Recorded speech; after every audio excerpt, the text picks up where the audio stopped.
నమస్తే, welcome to ANN debate time. నేను మీ లక్ష్మీనాగ్ నరహరిశెట్టి. ప్రస్తుతం యువత జీవితాలను, ఆలోచన విధానాన్ని, సంబంధాలను కొన్ని యాప్లు చాలా తీవ్ర ప్రభావం చూపిస్తున్నాయి. అవే dating apps, rent boys, co living వంటివి. ఇవి నేటి సమాజంలో ముఖ్యంగా యువత మీద తీవ్ర ప్రభావాన్ని చూపుతున్నాయి. డేటింగ్ యాప్స్ ద్వారా పరిచయాలు, స్నేహాలు, సంబంధాలు ఏర్పడటం ఇప్పుడు సులభమైపోయింది. అదే సమయంలో రెంట్ బాయ్స్ అనే కొత్త కాన్సెప్ట్ కూడా చర్చకు వస్తుంది. ఒక వ్యక్తి డబ్బు తీసుకుని కొంత సమయం పాటు తోడుగా ఉండడం, మాట్లాడటం లేదా కార్యక్రమాల్లో సహచరుడిగా ఉండడం వంటివి దీని పరిధిలోకి వస్తాయి. ఇక కో లివింగ్ విషయానికి వస్తే పెరుగుతున్న నగర జీవితం, ఉద్యోగాలు, స్వతంత్రంగా జీవించాలనే ఆలోచనతో చాలామంది యువత ఈ విధానాన్ని ఎంచుకుంటున్నారు. అయితే వీటన్నిటి వెనుక ఒకే ప్రశ్న ఉంది. ఇది మారుతున్న సమాజానికి సహజమైన పరిణామమా, లేక మన సంబంధాల విలువలను మార్చే ప్రమాదమా? ఒకవైపు వ్యక్తిగత స్వేచ్ఛ, కొత్త అవకాశాలు ఉన్నాయని కొందరు అంటుంటే, మరోవైపు భద్రత, నమ్మకం, బాధ్యత, కుటుంబ విలువలపై ప్రశ్నలు ఉన్నాయని మరికొందరు అంటున్నారు. మరి ఈ అంశాలపై ఎవరి వాదన బలంగా ఉంది? డేటింగ్ యాప్స్, రెంట్ బాయ్స్, అదేవిధంగా కోలివింగ్ స్వేచ్ఛకు ప్రతీకలా, లేక సమాజానికి సవాలా? అదేవిధంగా చట్టం ఏమంటుంది? ఈ ప్రశ్నలకు సమాధానం చెప్పేదెవరు? ఇదే అంశం గురించి ఈరోజు చర్చ కొనసాగిద్దాం. చర్చలో పాల్గొనేందుకు మనతో సిద్ధంగా ఉన్నారు, మనతో అందుబాటులో ఉన్నారు న్యాయవాది, రాజకీయ విశ్లేషకులు కోటిపల్లి అయ్యప్ప గారు మనతో అందుబాటులో ఉన్నారు. అదేవిధంగా సుధాకర్ గారు విశ్లేషకులు అందుబాటులో ఉన్నారు. అదేవిధంగా బీజేపీ అధికార ప్రతినిధి సుహాసిని ఆనంద్ గారు కూడా జాయిన్ అవుతారు. ఇక న్యాయవాది, విశ్లేషకులు బండారు రామ్మోహన్ గారు కూడా జాయిన్ అవుతారు. ముందుగా మనం కోటిపల్లి అయ్యప్ప గారితో మాట్లాడదాం. న్యాయవాది, విశ్లేషకులు అయ్యప్ప గారు నమస్తే. నమస్తే అండి. అయ్యప్ప గారు, మనం చూస్తున్నాం రోజుకొక అనేక చోట్ల ఎక్కడ చూసినా కూడా ఏదో ఒక సమస్య వినబడుతూనే ఉంటుంది. ఎంతోమంది ఆడపిల్లల జీవితాలు నాశనం అయిపోతున్నాయి. ఇప్పుడు కొత్తగా మగవాళ్ళ జీవితాలు ప్రమాదంలో పడి నాశనం అయిపోతున్నాయి. తద్వారా వాళ్ళ కుటుంబాలన్నీ కూడా చిన్నాభిన్నం అయిపోతున్నాయి. ఈ ఫ్రెండ్స్ యాప్లు కావచ్చు, దోస్త్ యాప్లు కావచ్చు, వీటన్నిటిని ఎలా చూడాలి? వీటికి అసలు చట్టబద్ధత ఉందా? చట్టం ఏం చెప్తుంది? ఈ కోలివింగ్ గురించి మీరేమంటారు? నేటి సమాజానికి దీని గురించి మీరేం చెప్తారు, విశ్లేషిస్తారు? ముందుగా అమ్మ న్యూస్ వీక్షకులకి, అలాగే ప్యానెల్ ఉన్న సభ్యులకి కూడా నా నమస్కారాలండి. నమస్తే అండి. ఈ రోజున శాస్త్ర సాంకేతిక విజ్ఞాన చట్టం ఎప్పుడైతే వచ్చిందో ఆ చట్టానికి మరింత పొదును పెట్టవలసిన సమయం కూడా వచ్చిందండి.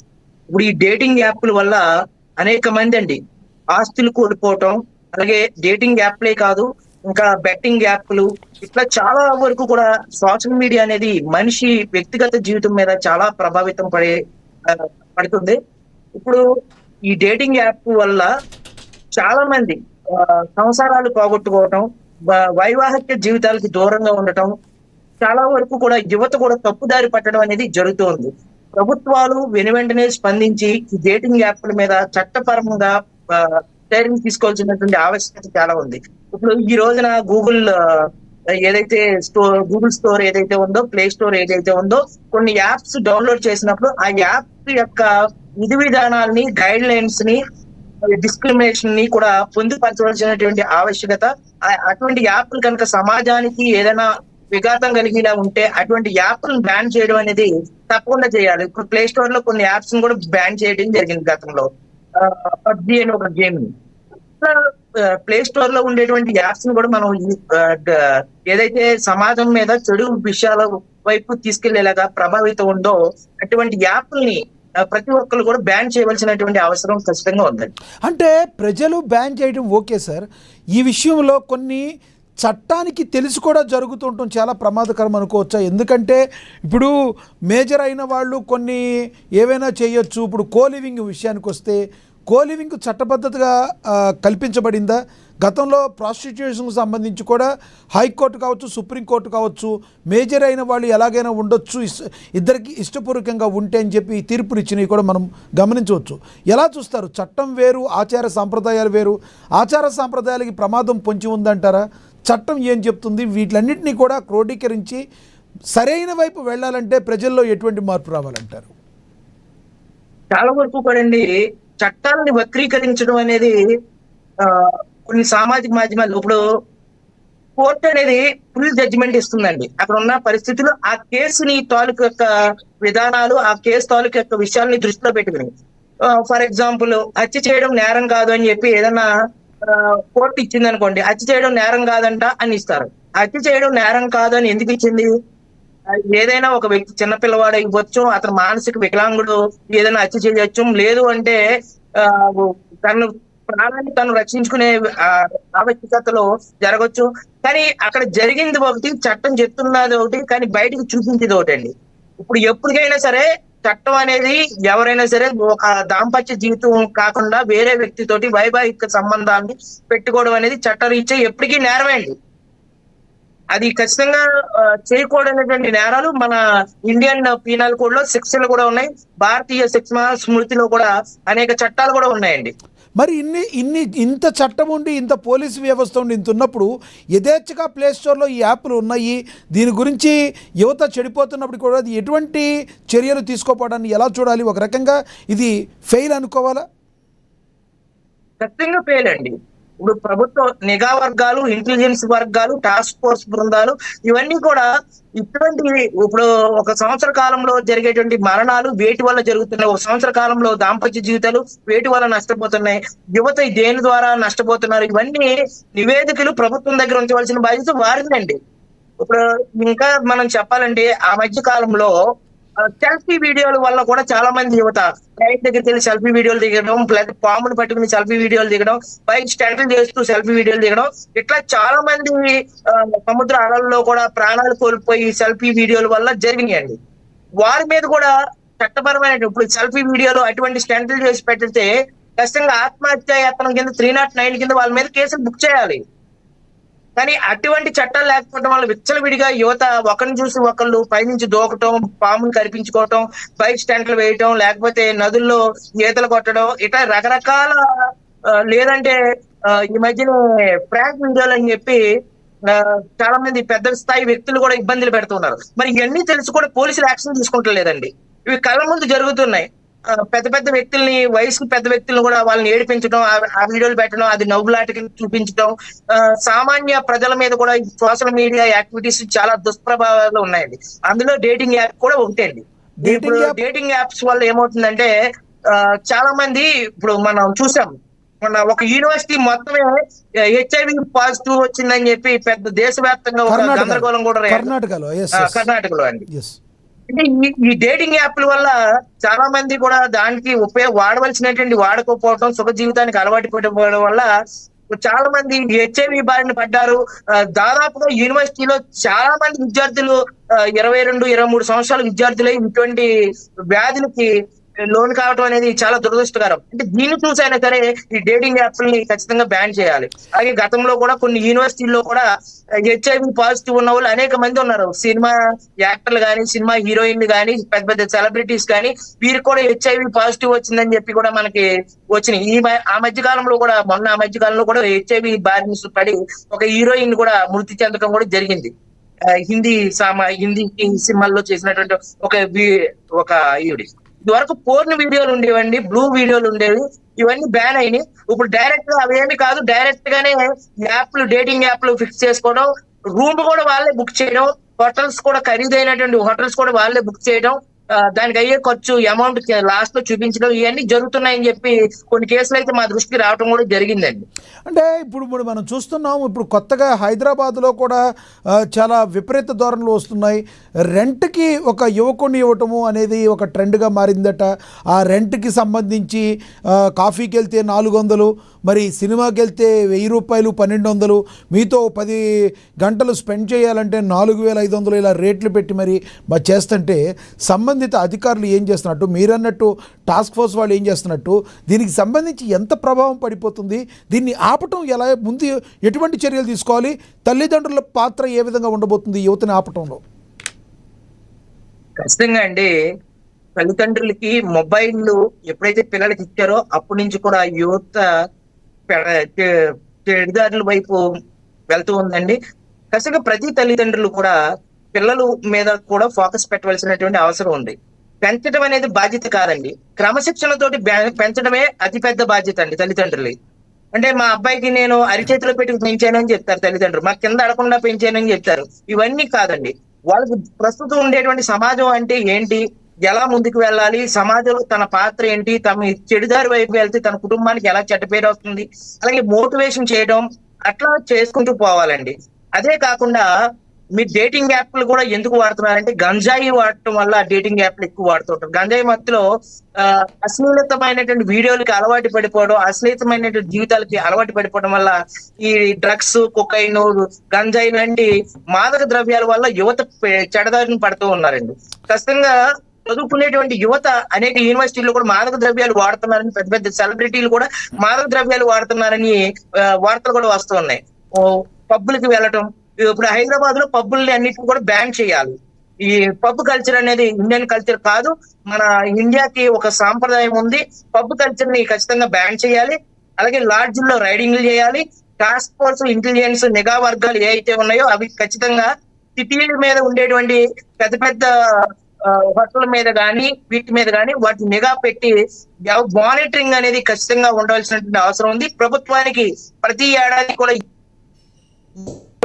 వ్యాప్ల వల్ల లోన్ అవుతున్నారు అనేది ఆ నివేదికలు కూడా ప్రభుత్వానికి చేరవేసి దాని మీద సమకాలీనటువంటి ఉండేటువంటి ఒక చట్టాలని రూపొందించి ఇటువంటి యాప్లను ఎవరైనా సరే పెట్టి యువతని పెడదారి పట్టిస్తే వారికి యావజ్జీవ కారాగార శిక్ష అనే కొన్ని చట్టాలని మనం బలంగా తీసుకురావాలి. యువత నష్టపోతున్నటువంటి యాప్ని ఖచ్చితంగా బ్యాన్ చేయాలి. అలాగే శాస్త్ర సాంకేతిక విజ్ఞాన చట్టం ఐటీ యాక్ట్ ఏదైతే ఉందో దాన్ని మరింత దృష్టికి తీసుకెళ్ళాలి. ఐటీ నిపుణులు కూడా పోలీసు వారు రిక్రూట్ చేసుకోవాలండి. ఐటీ నిపుణుల ద్వారా ఆ యాప్లు ఎవరు ప్లే స్టోర్ లో ఎలా వెళ్తున్నాయి, ఆ యాప్ల వల్ల ఎలా నష్టపోతున్నారు, బెట్టింగ్ యాప్లు కానీ, అలాగే డేటింగ్ యాప్లు కానీ, అలాగే మాదక ద్రవ్యాలు అమ్మేటువంటి యాప్లు కూడా ఉన్నాయని చెప్తున్నారు ఈ మధ్య కాలంలో. ఇటువంటి యాప్లన్నింటినీ కూడా ఖచ్చితంగా బ్యాన్ చేయవలసినటువంటి అవసరం ఉంది. ఇప్పుడు సైన్స్ అండ్ టెక్నాలజీలో ఉండేటువంటి కొంతమంది నిపుణులు, డేటా ఎంట్రీ నిపుణులు కానీ, సైన్స్ అండ్ టెక్నాలజీ కానీ, అలాగే ఆర్టిఫిషియల్ ఇంటెలిజెన్స్ నిపుణులు కానీ ఖచ్చితంగా పోలీసు వర్గాలు వాళ్ళు కూడా రిక్రూట్ చేసుకుని వాళ్ళ అవగాహన కలిగించుకుని ఏదైతే ఈ సైబర్ నేరాలు విభాగం ఏదైతే ఉందో దాంట్లో ఈ నిపుణులను తీసుకొచ్చి వీటి మీద నిఘా పెట్టి వీటిని సమూలంగా నిర్మూలించేటువంటి ప్రయత్నం చేయకపోతే ఖచ్చితంగా భారతదేశం ఇటువంటి మాదక ద్రవ్యాల వల్ల యువత అంతా కూడా నాశనం అయిపోతుందని. రైట్, అయ్యప్ప గారు అందుబాటులో ఉండండి, మళ్ళీ మాట్లాడతాను. మనతోటి సీనియర్ న్యాయవాది బండారు రామ్మోహన్ గారు ఉన్నారు, విశ్లేషకులు, ఆయనతో మాట్లాడదాం. రామ్మోహన్ గారు నమస్తే సార్. నమస్తే లక్ష్మణ్. రామ్మోహన్ గారు, కోలివింగ్ ఈ మాట కూడా మీరు ఈ మధ్యకాలంలో విపరీతంగా మెయిన్ మెట్రోపాలిటన్ సిటీస్లో ఎక్కువగా ఉంది. అందులో మన హైదరాబాద్, బెంగళూరు, విజయవాడ, వైజాగ్ వంటి నగరాల్లో చాలా దారుణమైన పరిస్థితులు మనం చూస్తూ ఉన్నాం. ఎలా చూడాలి వీటన్నిటిని కంట్రోల్ చేసేయటం ఎలా? డేటింగ్ యాప్స్ వలన అనేక మంది యువకులు ఇద్దరు కూడా లాస్ పోతున్న పరిస్థితి. ఏ రకంగా సంబంధిత అధికారులు వీళ్ళ మీద చర్యలు తీసుకోవాలి? చట్టం ఏం చెప్తుంది? కోలివింగ్ తప్పు లేదని చెప్తుందా 18 సంవత్సరాలు నిండిన తర్వాత? నిజంగా అవగాహన వీళ్ళందరికీ ఎలా పెంచాలి? దీని మీద తల్లిదండ్రుల పాత్ర ఏ విధంగా ఉంటుందని చెప్తారా? చాలా పెద్ద ప్రశ్న, నిజంగానే డిబేట్ ఆహ్వానిస్తాం. ఎందుకంటే ఖచ్చితంగా కావాల్సింది అయ్యప్ప గారు, ఇతర మిత్రులందరూ మీకు అట్లాగే నమస్కారం. 2 నిమిషాలు మాట్లాడతాం. మొట్టమొదటి గతంలో కలం స్నేహం అని ఉంటుండే. మా చిన్నప్పుడు 19 యువకులో ఉన్నప్పుడు కలం స్నేహితుడు అని ఉండేవాళ్ళు. అది సోషల్ మీడియాలో ఇది రకంగా వస్తుంది అంతే, అదే.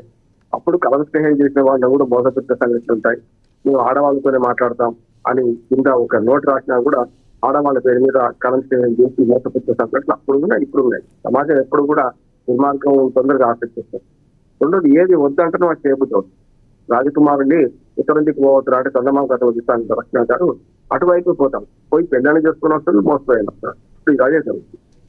మాకు కోర్టులో కూడా తప్పడుతుందండి. పూర్తిగా మోరల్ పోలీసింగ్ అవసరం లేకపోవచ్చు, కానీ సమాజాన్ని ఎటు తీసుకుపోతుంది కోర్టులు ఆడతారు. సుప్రీంకోర్టు లాంటి గురించి సహజీవనం తప్పు కాదు, 18 నిండాక వాళ్ళ స్వేచ్ఛ వాళ్ళదే ఇట్లా మాట్లాడుతుంటే, మోహం, ఆకర్షణ, మోహాన్ని ప్రేమ అనుకుంటుంటే దుర్మార్గంగా నష్టపోతున్నారు. 2 రకాలు. ఒకటేమో శారీరకంగా నష్టపోతారు, 2 మానసికంగా నష్టపోతారు, 3 ఆర్థికంగా నష్టపోతారు. చూస్తున్నాం. ఓయో రూమ్ లో ఉందనుకో, ఓయో రూమ్ లో అయితే ఫ్రీగా ఎప్పుడు ఎవరికైతే వాళ్ళకి ఇస్తున్నారు, ఏ ఆధార్ కార్డు అనుకో ఏ వాడదు. మరి అదే మామూలు లాడ్జికి పోతే, తప్పనిసరి హోటల్కి పోతే అవన్నీ అడుగుతున్నారు కనుక అక్కడికి పోకుండా వీళ్ళు ఇక్కడికి పోతారు. రెండోది ఏంటంటే నేను చెప్పాను కదా 3 రకాలు. ఒకటేమో యువకులు ప్రేమలో పట్టడము, లేకుంటే రకరకాల మీరు అందరూ చాలా దుర్మార్గంగా నడుస్తుంది. పురుషులు కూడా నేను గతంలో వ్యభిచారం ఉండేది, ఇది పురుష వ్యభిచారం ఇటువైపు కూడా ఉండేది. కనుక మొత్తం మీద చూస్తే చట్టాలు ఎంత పకడ్బందీ ఉన్నా చట్టాలను తూటుపడిచే చట్టాలు కూడా వస్తున్నాయి, వ్యాఖ్యలు కూడా సుప్రీంకోర్టు, హైకోర్టు న్యాయమూర్తి కూడా చేస్తున్నారు. బౌలింగ్ తప్పు కాదనే ముచ్చట వచ్చిన తర్వాత ఇంకెక్కడ అధిపాద్యం ఉంటుంది.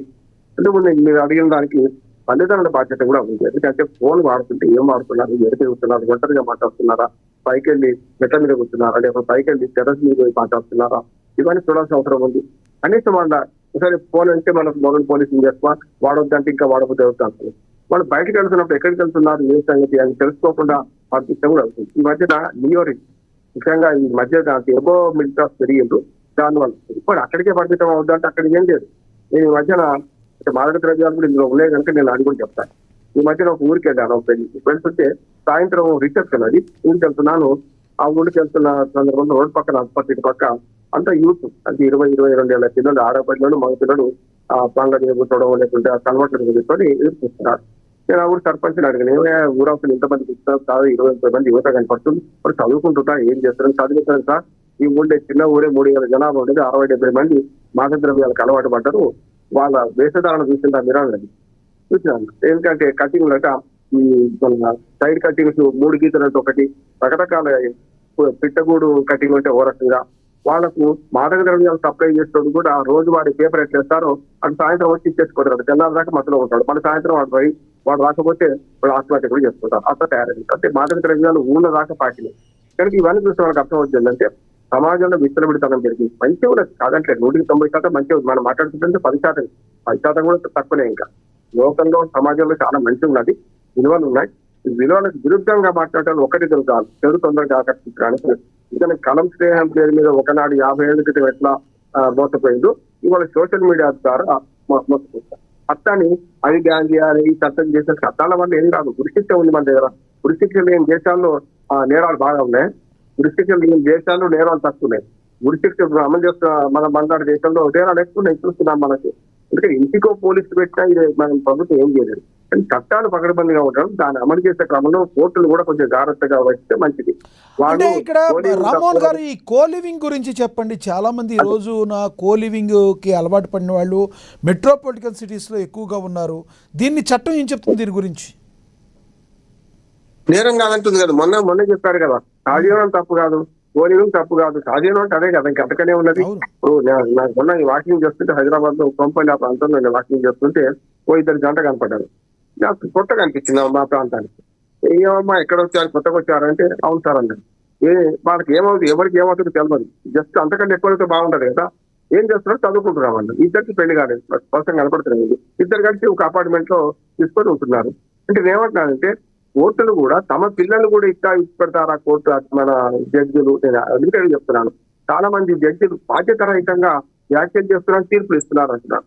ఇప్పుడు చాలా వరకు జరిగేది ఏంటంటే స్త్రీలు మోసపోతున్నారు, పురుషులు మోసపోతున్నారు. అట్లేం లేదు. మీకు చూడండి, హోటల్ రూమ్ రమ్మనడం, లేకపోతే అక్కడ రమ్మని ఇక్కడ రమ్మనడం, దాంతో మెల్లమెల్లగా పర్సనల్ గొడవలు చెప్పుకోవడం, సానుభూతి సంపాదించుకోవడం, మన ఒంటరి మహిళ అని కొందరు, ఒంటరి పురుషులు అని కొందరు, ఇవన్నీ చేసుకుంటే ఆఖరికి ఏమవుతుందంటే చివరికి ఎవరో ఒకరు మోసపోయే పరిస్థితులు చూస్తున్నాం. ఆర్థికంగా మోసపోతున్నారు, శారీరకంగా మోసపోతున్నారు. కొత్త ప్రాంతాలకు వెళ్ళినప్పుడు డేటింగ్ తప్ప అవన్నీ తప్పే అంటది. కానీ పోయేటప్పుడన్నా ఒంటరి ప్లేస్ లోకి ఎక్కడ ఎవరు కనపడని ప్లేస్ లో పోతే వీళ్ళ ప్రాణాలకు హాని ఉంటుంది. లేకపోతే ఏదైనా ఫోటో తీసి వీడియో తీసి మన రేపు తెల్లారి నుంచి బ్లాక్మెయిల్ చేసే అవకాశం ఉంటుంది.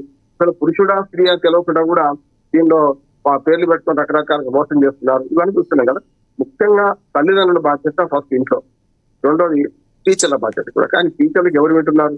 తెలుగుని కాలేజీకి తీసుకురావద్దంటే చెప్తాను కొట్టిన సందర్భం చూసాను, టీచర్లు చెప్తాను కొట్టిన సందర్భం. తల్లిదండ్రులు అదే కదా మన ప్రిన్సెస్ లోనే అట్లానే తల్లిదండ్రులు వద్దంటే ఆత్మహత్య చేసుకున్న సందర్భం చూస్తున్నాం. చాలా బీరువులు అయిపోతున్నారు. ఇప్పుడు యువత ఎట్లయిపోయిందంటే అందరినీ ఆ ప్రాంతాలను వీళ్ళేరు. కానీ రాష్ట్ర ప్రభుత్వాలు ఎటువంటి చర్యలు తీసుకోవాలంటారు సార్? అంటే అవగాహన పెంచడానికి ఎంత చెప్పినప్పటికీ కూడా ఇప్పటి వరకు బాగా చేస్తున్నప్పటికీ ఎలాంటి చర్యలు తీసుకోవాలి? చట్టాలు సరిపోతాయి. ఈ చట్టాలు కొత్తగా ఏమవుతుంది కానీ ఏంటంటే కొత్త ఇస్తున్నప్పుడు శతకోటి దరిద్రాలకు అనంతకోటి ఉపాయాలు కనుక ఇప్పుడు కొన్ని ఫ్రీగా సహజీవనం తప్పు కాదు, పోలీసులు తప్పు కాదు, సుప్రీంకోర్టు హైకోర్టు అంటుంటే ఈ వాడు మీరు పోలీసులు ఎంక్వైరీ చేయమంటారు, నువ్వెవరు అడగడానికి అంటాడు కదా వాడు. చట్టం చూపెడతారు కదా, హైకోర్టు జడ్జి మొన్న ఏమన్నాడు, సుప్రీంకోర్టు జడ్జి ఏమన్నా చూపెడతారు కదా. గతంలో ఒక ఇద్దరు అపరిచితులు చాలా బాగా కలిసి ఉంటే ఎందుకు వచ్చారు, ఎక్కడికి వచ్చారని అడిగే హక్కు ఉంటుండే, పోలీసులు పోయేవాళ్ళు. ఇప్పుడు ఎవరు పోతలేదు, ఎవరు మానని వాడు పోతున్నారు. చివరికి ఏమైందంటే చేతులు కానీ ఆకులు పట్టుకున్నట్టు ఇటుపక్కన అటుపక్క మరణాలు సంభవించినప్పుడు ఎందుకు జరిగింది, ఏం జరిగింది, ఎట్లా జరిగింది అని సీసీ కెమెరా చూడాలి. ఇప్పుడు మీరు ఇందాక చెప్పినట్టు రామ్మోహన్ గారు, కోలివింగ్ లో ఇద్దరు వివాహం జరగని వాళ్ళు ఓకే, ఇప్పుడు వివాహం జరిగిన వాళ్ళు కూడా తమ ఇష్టపూర్వకంగా అయితే వేరే వాళ్ళతో కలవచ్చు అనే విధానాలు కూడా వచ్చేసినాయి. దీని గురించి ఏం చెప్తారు? మళ్ళీ మా కోర్టులు ఏమో చెప్తున్నాయి, ఏమంటున్నా చాలా కేసులు చేసిన, ఏమంటున్నానంటే కోర్టులు ఏం చెప్తున్నాయి, ఇప్పుడు అడల్టరీ కింద ఉంది, అడల్టరీ నేరం కాదని సుప్రీంకోర్టు తీర్పిచ్చింది కదా. ఒక వివాహిత ఇంకొకరితో సంబంధం పెట్టుకుని అడల్టరీ కిందకి వస్తుంది, భర్త కానీ భార్య కానీ, అది లేదంటుంది కదా ఇప్పుడు కోర్టు. ఇంకేమన్నది ఒకటి బారా తర్వాత ఫుల్ అన్నట్టు అయిపోయింది కదా. కోర్టులు ఆ రకంగా చెప్తుంటే ఎట్లా అంటున్నాను, కోర్టులే ఈ నేరాలు ప్రోత్సహించిన రకంగా చెప్పాలంటే ఇది తప్పు కాదంటుంది. అంతేందుకు కొన్నిసార్లు మోడల్ పోలీసింగ్ చేసిన వాళ్ళకి మనం విమర్శిస్తాం. ఉదాహరణకు మన ప్రేమికుల దినోత్సవం ఫిబ్రవరి 14, ఆ రోజు పార్కులు ఎవరంటే వాళ్ళకి గంటలకు పెళ్లి చేస్తామంటే అది కూడా ఎక్స్ట్రీమే కదా, అది కూడా తప్పే కదా. ఎవరెవరి ప్రైవేట్ బతుకు వారి సొంతం, కానీ పబ్లిక్ నిలబడితే అనాల్సి వస్తుంది కదా అంటున్నాను. క్రిస్ట్ గారు ఎన్నడో అన్నారు. కానీ వ్యక్తిగత జీవితాలు వాళ్ళకు ఉంటే తప్పలేదు, కానీ వ్యక్తిగత జీవితం ప్రజల మీద ప్రభావం చూపెడుతుంది కదా, మొత్తం కుటుంబం మీద చూపెడుతుంది కదా. ఒక చెల్లి అట్లా చేస్తే అక్క పెళ్లి ఎట్లా కావాలి, అక్క ఏం చేయాలి, ఒక తమ్ముడు అట్లా చేస్తే ఒక అన్న పెళ్లి ఎట్లా కావాలి. నేను రెండు పక్కలు చెప్తున్నా, స్త్రీలకే ఈ మర్యాద ఉండాలి, పురుషులకు కాదు. ఇక నష్టపోయే వాళ్ళు ఈ హనీ ట్రాప్ అంటున్నాం కదా, హనీ ట్రాప్ నష్టపోయేది ఏం జరుగుతుంది, ఎవరు జరుగుతున్నారు?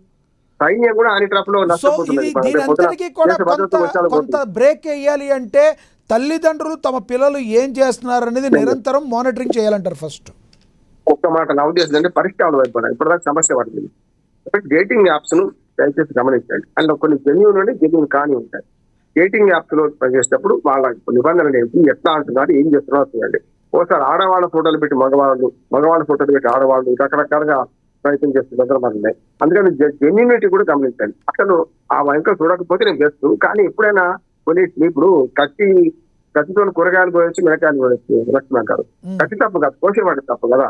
ఇప్పుడు అట్లాగే సోషల్ మీడియాను కూడా మొత్తం బ్యాన్ చేయాలి, లేకపోతే ఈ మొత్తం అని చేయాలంటే సాధ్యం కాదు. ఈ సమాజంలో ఏం సాధ్యం కాదు, అటువంటి సాధ్యం కాదు. అది ఎక్స్ట్రీమ్ గా మనం అనుకుంటాం కానీ అది సాధ్యం కాదు అంటున్నా నేను.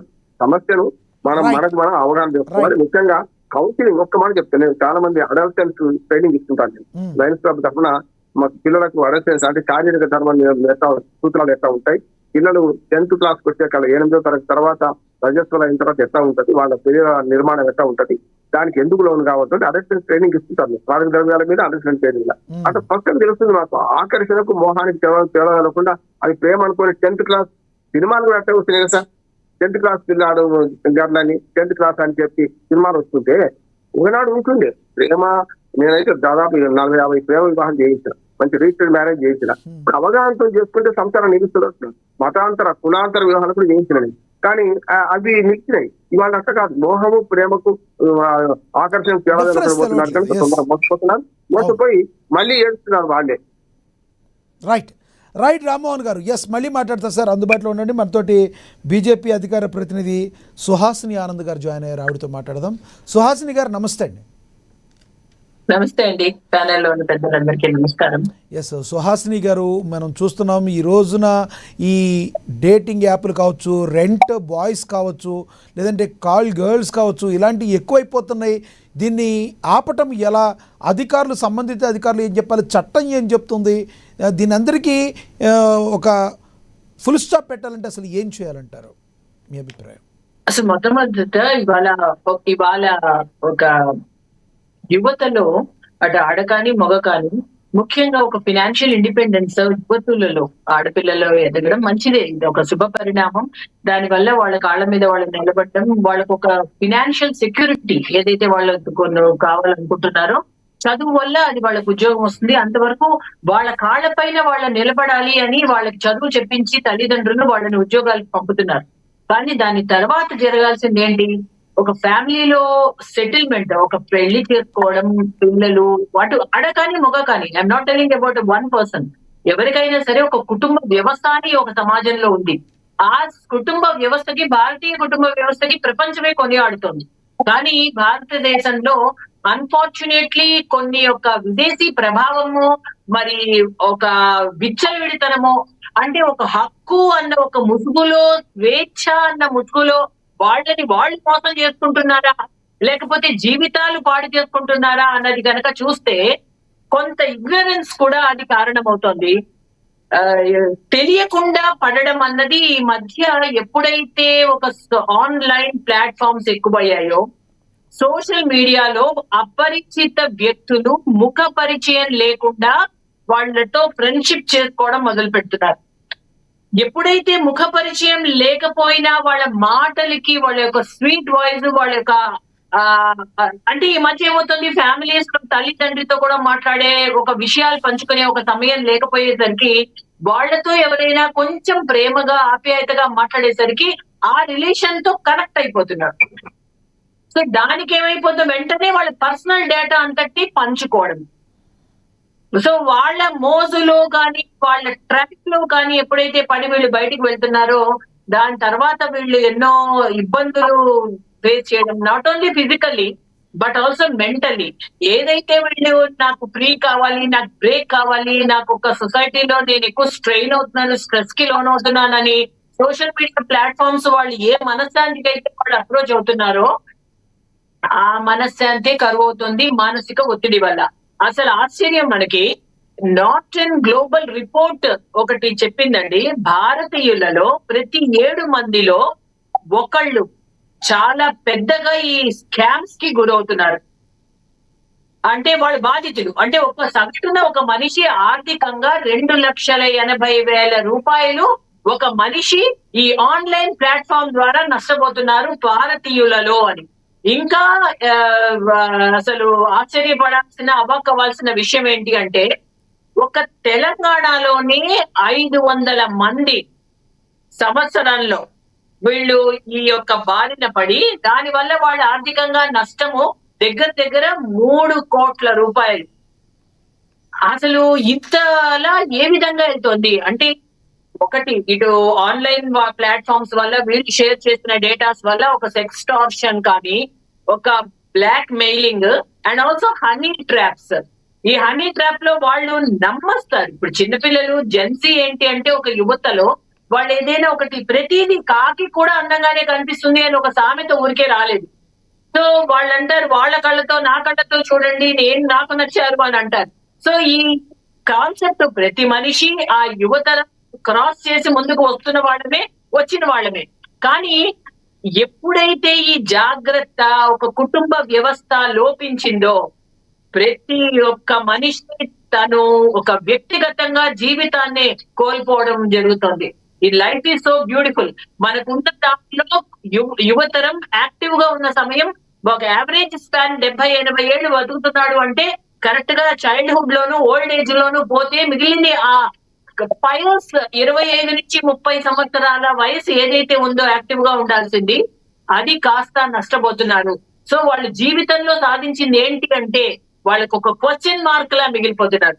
సో దీనికి బాధ్యత అన్నది ఒకటి, చిన్నప్పటి నుంచి తల్లిదండ్రులు పిల్లల పట్ల ఎంత శ్రద్ధ వహిస్తున్నారు, శ్రద్ధ వహించినా వాళ్ళు ఏ విధంగా తయారవుతున్నారు, లేకపోతే వాళ్ళకి కమ్యూనికేట్ చేయడం తల్లిదండ్రులు ఫెయిల్ అవుతున్నారా అన్న విషయానికి వస్తే, ఇప్పుడు ఇందాక మీరు మాట్లాడుతున్నారు sugar dads and sugar moms అన్నది ఒక కొత్త రకమైన విపరీత ధోరణి కూడా మనం చూస్తున్నాం. సో ఇప్పుడు మనకి క్వశ్చన్ ఏంటి అంటే, ఎటువంటి ఫ్యామిలీస్ లో పిల్లలు ఎక్కువగా గురవుతున్నారు ఇబ్బందికి అంటే, అటు వాళ్ళ కుటుంబంలో వ్యవస్థ, తల్లిదండ్రుల వ్యవస్థ ఏ విధంగా ఉంది అన్నది ఆ కోణంలో చూస్తే ఎక్కువ వాళ్ళ కుటుంబాలలో ఎక్కువ పిల్లలు ఎఫెక్ట్ అవుతున్నారు అన్న ఒక డేటా ఎక్కువ కనిపిస్తోంది. అది కాకుండా ఇగ్నరెన్స్, తల్లిదండ్రి ఏంటంటే అమితమైన ప్రేమ, వాళ్ళ పిల్లలు ఏం చేసినా ఏం మాట్లాడినా అంతా కరెక్టే చేస్తారు అని అతి కాన్ఫిడెన్స్, ఓవర్ కాన్ఫిడెన్స్ పిల్లల పైన పెట్టుకోవడం. సో దానివల్ల ఏంటంటే ఎప్పుడైనా సరే ప్రేమ ఉండొచ్చు, కానీ అట్ ద సేమ్ టైం వాళ్ళు నడిచే దారి కరెక్ట్ గా ఉందా అన్న ఒక చెక్ పాయింట్ అన్నది ఖచ్చితంగా ఒక గార్డియన్స్ లో ఉండాలి. సో ఎప్పుడైతే వాళ్ళు స్టెప్ బై స్టెప్, ఒకవేళ తప్పు చేయడం అన్నది టు ఎవ్రీ హ్యూమన్, తప్పన్నది వాళ్ళకి పాపం తెలియని తనంగా చేస్తారు. తెలియని వెంటనే వాళ్ళని ఏదో మందలించడం, స్ట్రాంగ్ గా వాళ్ళని కొట్టడం తిట్టడం కాకుండా వాళ్ళకి ఒక కౌన్సిలింగ్ అనేది కూడా ఈ మధ్య వచ్చింది. సో ఇవాళ మరొక ఇంపార్టెంట్ పాయింట్ ఏంటి అంటే, ఏదైతే శరీరం డిటాక్సిఫికేషన్ కావాలి అని ఆరోగ్యపరంగా అనుకుంటున్నామో, సో డిజిటల్ డిటాక్స్ అన్నది కూడా ఈ రోజు చాలా ఇంపార్టెంట్. ఇది we have to vet the every platform. మనం డిజిటల్ గా యూజ్ చేస్తున్నాం, సాంకేతికంగా మనకి ఏదున్నా దానివల్ల బోత్ అడ్వాంటేజెస్ ఉంటాయి, డిసడ్వాంటేజెస్ ఉంటాయి. కానీ టెక్నాలజీ వల్ల మనం అడ్వాంటేజెస్ గా ఎంత మనం ఉపయోగించుకుంటున్నామో అన్న పాయింట్ లో ముందుకు వెళ్ళాలి. కానీ దాని యొక్క డిసడ్వాంటేజెస్ బారిన పడకుండా దాని యొక్క నీట్ గా డిజిటల్ డిటాక్స్ అన్నది కూడా చెక్ చేయాలి, బెట్టింగ్ చేయాలి. సో దీని గురించి ప్రభుత్వం అటు తల్లిదండ్రుల బాధ్యత అయితే ఉంది, అటు తర్వాత దెన్ ఫస్ట్ తల్లిదండ్రుల బాధ్యత, నెక్స్ట్ కమ్స్ గురువులు, టీచర్స్. వాళ్ళు ఏం చేస్తున్నారు? ఈ మధ్య ఒత్తిడి టీచర్స్ మీద పెరిగిపోతుంది, టార్గెట్స్ పెరిగిపోతున్నాయి. అడ్మిషన్స్ కూడా మేనేజ్మెంట్ తీసుకోవాల్సిన బాధ్యతని టీచర్స్ మీద వేస్తున్నారు. సో టీచర్స్ కి ఏం చెప్తున్నారు? మీరు ఇంతమంది స్టూడెంట్స్ ని మీరు అడ్మిట్ చేయాలి అని చెప్పి వాళ్ళకి టాస్క్ పెడుతున్నారు. సో పిల్లల భవితవ్యం మీద వాళ్ళకి చెప్పాల్సిన పాఠాల మీద వాళ్ళు దృష్టి పెడతారా, లేకపోతే అడ్మిషన్స్ మీద వాళ్ళు దృష్టి పెడతారా? అదొక పాయింట్. అయితే ఫైనలీ కమ్స్ ద గవర్నమెంట్ అన్నది కూడా ఈ మధ్య కేవైసీ, నో యువర్ కస్టమర్ అని ఒకటి క్లియర్ గా పెట్టిందండి. అండ్ ఓటీపీస్ అన్న ద్వారా కూడా మనం ఈ అంటే డిజిటల్ కానీ ఒక కరెన్సీ స్కామ్స్ నుంచి మనం బయటపడే ఒక అవకాశం ఉంది. అండ్ ఏఐ ద్వారా సైబర్ భద్రత గురించి కూడా లెసన్స్, ఆ పాఠాలు కూడా క్లాస్ లో ఒక సబ్జెక్ట్. ఎలా అయితే ఫిజికల్ ఎడ్యుకేషన్ ఉందో, సైకాలజీ ఉందో, ఆ ఎడ్యుకేషన్ తో పాటు ఇవాళ ఒక సైబర్ భద్రత పైన కూడా కొంత ఎడ్యుకేషన్ అన్నది పిల్లలకి చాలా అవసరంగా కనిపిస్తోంది. మారుతున్న రోజులు బట్టి, మారుతున్న కాలాన్ని బట్టి మనం కొన్ని కొత్త పాఠాలు మనం ఇంట్రడ్యూస్ చేసుకోవాలి మన సిలబస్ లో. సో అందులో కూడా భాగంగా వీటన్నిటికీ కూడా ప్రధాన మనకు కనబడేది మొబైల్ కదా. ఈ మొబైల్ని ఏమన్నా పిల్లలకి ఇచ్చే మొబైల్లో కొన్ని అందుబాటులో లేకుండా చేయడం కానీ, అంటే 18 అయినప్పటికీ కూడా ఏజ్ 25 ఏజ్ వరకు, అంటే వాళ్ళు బిజీగా ఉండే వరకు అందుబాటులో లేకుండా చేయడం కానీ, ఇలాంటి కొన్ని ఏమైనా తీసుకురావడం వల్ల కంట్రోల్ చేయొచ్చు అంటారా? మొబైల్ని పిల్లలకు దూరం చేస్తే ఎలా ఉంటుంది అంటారు? చంటి పిల్లలు అయితే దూరం చేస్తామండి, ఒక వయసు వచ్చాక ఎక్కడ దూరం చేయగలము? సో అందులో that is more attractive. And అది ఇంకొకటి ఏంటంటే, ఇవాళ కొన్ని లెసన్స్ కూడా ఆన్లైన్ లో అయ్యాయి. So how can they be away from the mobile చెప్పండి? సో 18 వరకు అంటే మాక్సిమం కంట్రోల్ చేయగలం. బట్ ఇవాళ ఎలా ఉందంటే, పుబర్టీ 12 సంవత్సరాల కన్నా ఇప్పుడు 5 సంవత్సరాల పిల్లాడే బాగా హ్యాండిల్ చేయగలుగుతున్నాడు సెల్స్. కానీ 12 years వరకు రెస్ట్రిక్ట్ చేయొచ్చు, 12 to 15 years వరకు వాళ్ళకి అసలు సెల్, నో సెల్ అన్నది. అప్పటికీ కూడా గేమ్స్ వచ్చేసాయి. సో వాళ్ళకు ఒక గంట ఇచ్చి తీసేయని నేను చూశాను పిల్లల్ని, తల్లిదండ్రులు. కానీ పూర్తిగా స్టాప్ చేసామనుకోండి, అది కూడా ఒక సైకిక్ ప్రెషర్. ఎందుకంటే ఈ పిల్లల ముందే parents are using 8 hours per day, minimum 8 hours per day. మరి వాళ్ళు వాడుతున్నప్పుడు నువ్వు వద్దు అంటే ఏంటి? నువ్వు కాదు వద్దు అని అన్న కొద్దీ దాని మీద ఇంట్రెస్ట్ పెరిగిపోతుంది. So that is also psychological thing. So దేనికైనా అండి ఒక పరిమితి, ఒక లిమిట్ అనేది ఉండాలి. అండ్ సామధాన భేద దండోపాయాలు అన్నది ఊరికే రాలేదు. ప్రేమగా చెప్పాలి, బుజ్జగించి చెప్పాలి, అవసరమైతే కొంత కఠినంగా కొన్ని రూల్స్ పెట్టాలి, మిలిటరీ రూల్స్. ఫైనల్లీ ఒకసారి ఒక చిన్నగా మందలించడం కూడా చేయాలి. సో ఇవన్నీ మనం ఇంట్లో చేసుకున్నప్పుడే బయటకు వెళ్ళినప్పుడు వాళ్ళు సేఫ్ గా ఉంటారు. లేదు వాళ్ళని అతి ప్రేమతో మనం చెప్తే బాగోదు, చెప్తే బాధపడతాడు, ఏడుస్తాడు, బాగోదు అని. అఫ్ కోర్స్ అది ఒక లిమిట్ వరకే. కానీ ఎప్పుడైతే అది దాటిపోతుందో, కొంచెం కఠినంగా లిమిట్స్ లో కనుక డిసిప్లిన్ లో పెట్టకపోతే, రేపొద్దున పిల్లలు కాస్త దారి తప్పినా ఏదొచ్చినా బాధ ఎవరికి? తల్లిదండ్రులకి. సో ఆ తల్లిదండ్రులకి బాధ వస్తే తద్వారా కుటుంబ వ్యవస్థ పాడైపోతుంది. కాబట్టి దేనికైనా అంతే నిష్ఠూరం కన్నా ఆది నిష్ఠూరం బెటర్ అని కొంచెం ముందుగానే ప్రికాషనరీ మెజర్స్ అన్నది ఖచ్చితంగా. దీనికంటూ ఒక ష్యూర్ ఫైర్ ఫార్ములా లేదు, దీనికి ఇదే చేయాలి, పిల్లల్ని ఇలాగే కొట్టి తిట్టి నేర్పించాలి, దీనికి ఖచ్చితంగా వాళ్ళని 18 వరకు సెల్ లాగేసి అసలు కనపడకుండా వాళ్ళని దూరంగా ఉంచాలి. అలా హార్డ్ అండ్ ఫాస్ట్ రూల్స్ కన్నా ఒక్కొక్క ఇంట్లో పరిస్థితి ఒక్కొక్క ఇంట్లోగా ఉంటుంది. సో వాళ్ళు దానికి తగ్గట్టుగా వాళ్ళు అరేంజ్మెంట్స్ చేసుకుని చెక్ చేసుకోవాలండి. సో పిల్లల అంతకన్నా మనము వస్త్రధారణ సుహాసిని గారు, పాయింట్. ఎస్ పిల్లల వస్త్రధారణ మగపిల్లలు అవ్వచ్చు, ఆడపిల్లలు అవ్వచ్చు, వాళ్ళ హెయిర్ కటింగ్ కావచ్చు. ఇందాక రామ్మోహన్ గారు చెప్పినట్టు చెవులకి పెద్ద పెద్ద రింగులు పెట్టడం, కొంతమంది చేతికి ఘాట్లు పెట్టుకుని ఉండటం, ఇలాంటివన్నీ గమనించవచ్చు.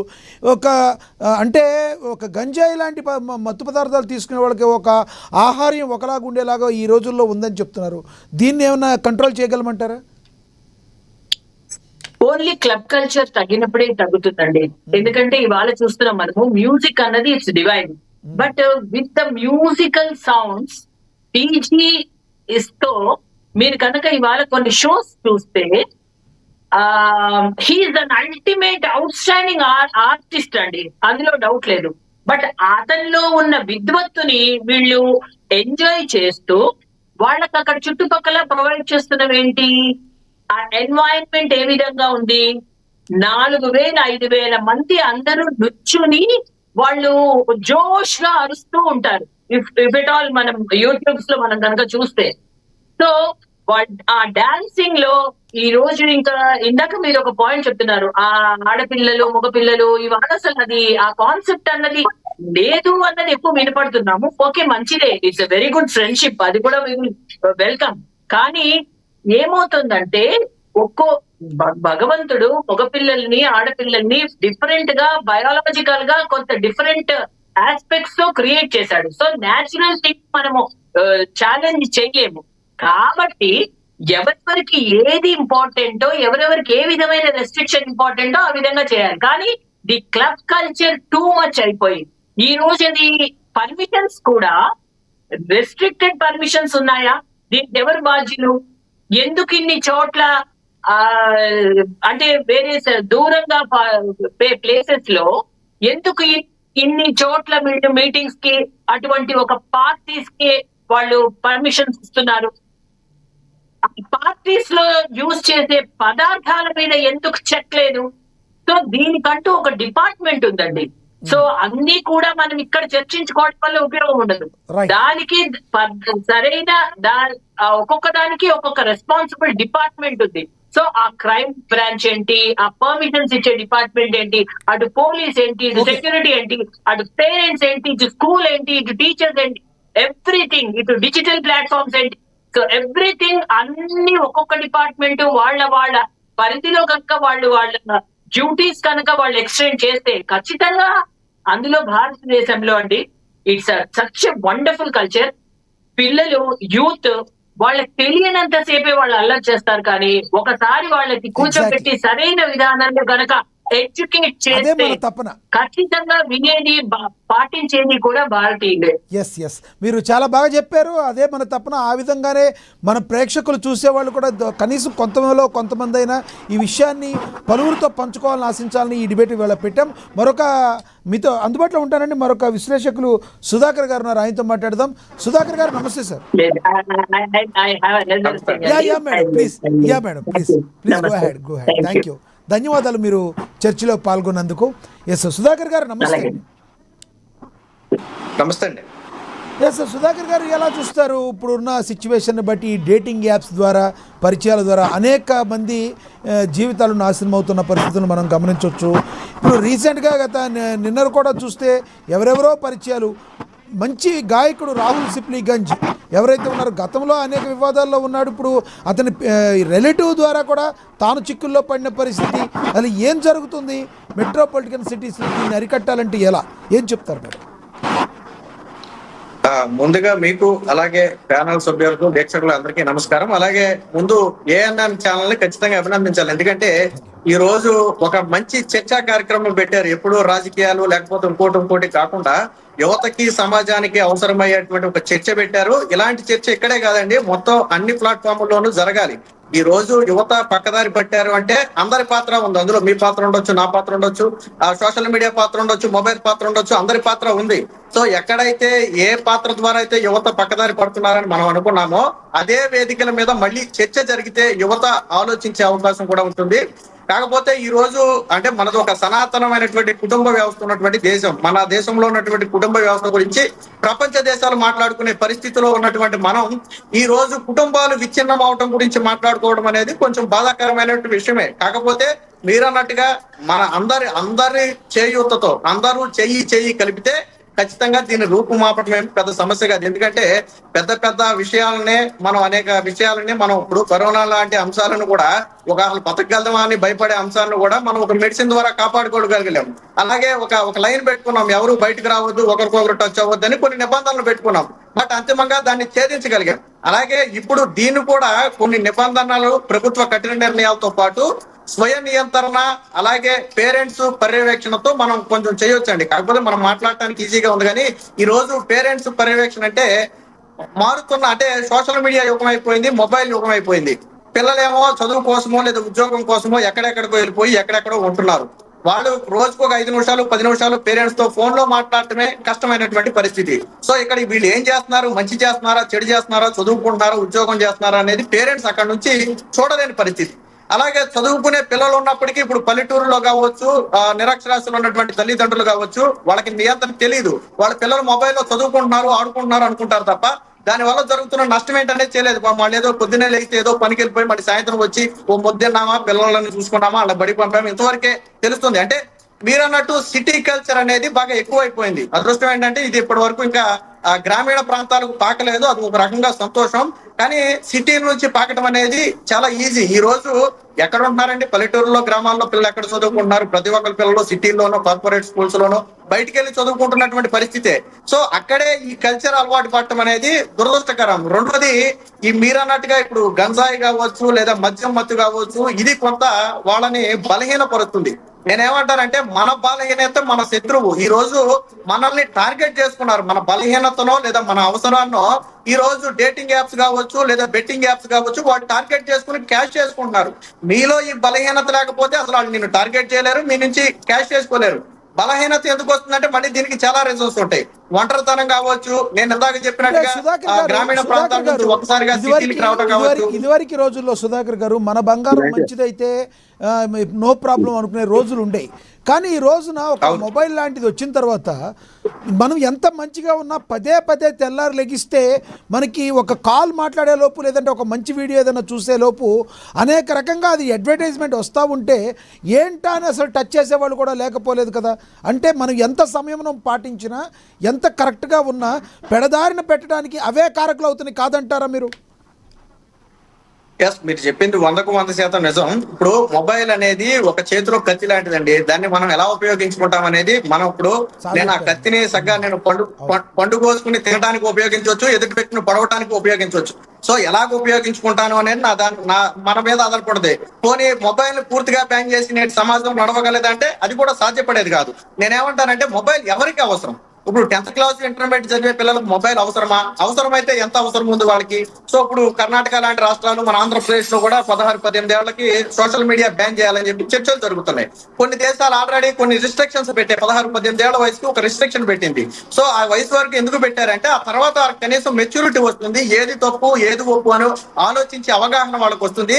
చిన్న వయసులో వాళ్ళని మైండ్ డిస్టర్బ్ చేయకుండా ఉంటే భవిష్యత్తులో వాళ్ళు నిలదొక్కుకోవడానికి లేదా వాళ్ళు సొంత నిర్ణయాలు తీసుకోవడానికి అవకాశం ఉంటుంది.